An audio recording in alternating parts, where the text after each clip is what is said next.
Maayong hapon and nabutuan on news updates sa Butuan City Public Information Office.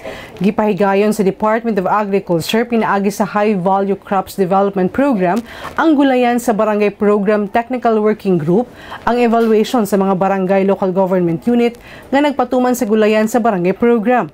Nakita nga ang Barangay Baan Kilometer 3 usa sa dunay best model farm o nagpatuman sa mga best practices nga haom sa gulayan sa barangay program. Ang Barangay Baan Kilometer 3 dugay-dugay na nag-promote sa vegetable gardening aron matubag ang food security sa kadumalahan ni punong barangay Gemma Tabada. Gipatuman sab niini ang communal garden o vegetable nursery aron dunay access ang mga residente sa fresh produce ug kalidad nga binhi sa gulay nga pwedeng itanom mismo sa matag tugaran. Nasayran nga ang mga gulay nga anaa sa communal garden sa Barangay Baan Kilometer 3 mausab ang gamiton alang sa ginapahigayong feeding programs, samtang ang uban nga gulay ipanghatag sa mga person with disabilities o lactating mothers.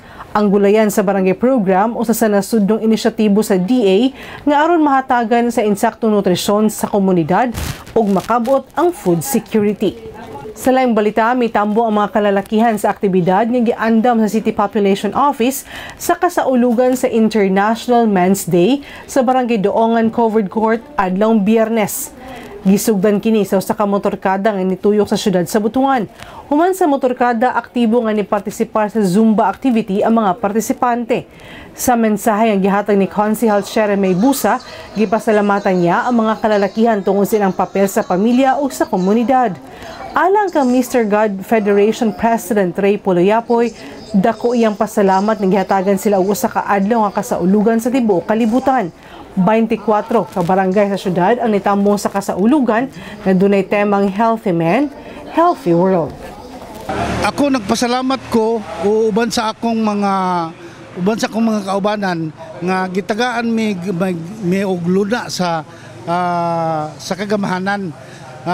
Dili lang sa nasyonal kundi sa international mismo nga gitagaan mi og luna, gitagaan mi adlaw nga diin sa ulugo namo among mga kagawasan isip mga kalalakinhan og ipakita namo sa kalibutan nga kami mga lalaki mi nga nagtamod sa nagtan-aw sa kaayuhan sa among pamilya, sa among purok, sa barangay.